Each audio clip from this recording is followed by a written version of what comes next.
Voilà, je vous présente Speedy, c'est un tiercelet de Harris.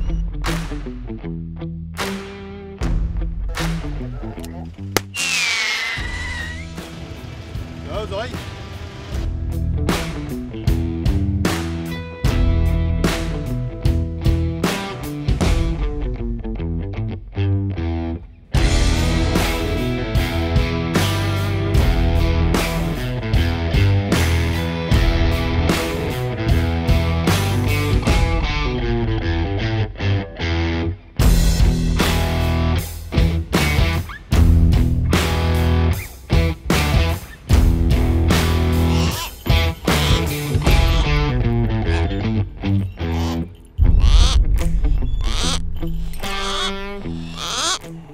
Puis nous, l'action derrière, même, comme il dit, même s'il rate, s'il n'attrape pas sa proie, il fait quand même peur.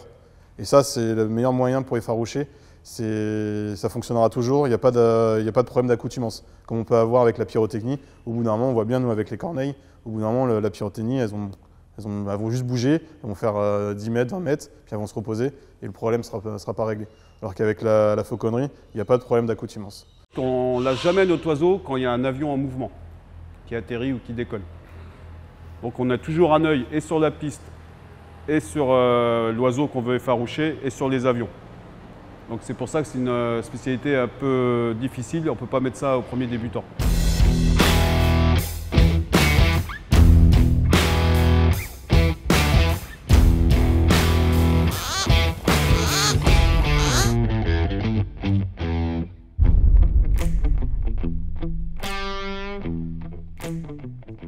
Et après, c'est des dés qui sont tout petits, en fait, on les affête, ce qu'on appelle affêter un oiseau.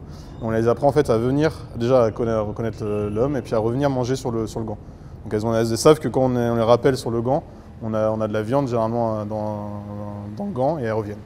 Donc voilà, en fait, c'est ça vraiment le but au démarrage, c'est qu'elles prennent confiance au fauconnier, qu'elles viennent manger sur le gant du fauconnier.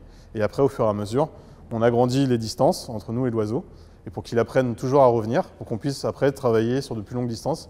Et après, en fait, on utilise juste son instinct de chasseur naturel.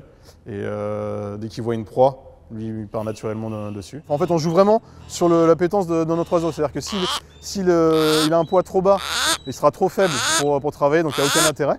Et s'il est trop haut, pareil, il n'aura pas assez faim pour revenir. Donc on joue vraiment là-dessus. Donc en fait, on les affame pas du tout. Il y en a beaucoup qui pensent qu'on affame les oiseaux pour pouvoir travailler avec. Mais pas du tout, elles ont ce qu'on appelle un poids de forme, où on sait qu'à ce poids-là, ça va être vraiment un vol optimal. Et on va bien répondre en fait à l'appel après derrière au gant.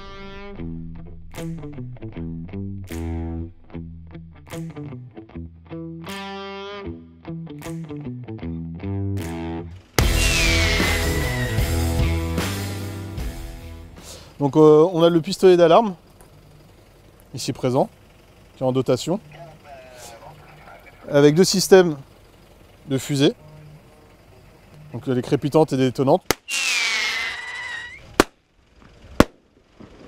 Après on a un système acoustique, avec un haut-parleur sur le dessus du véhicule. Et au dernier recours, après on a le fusil de chasse.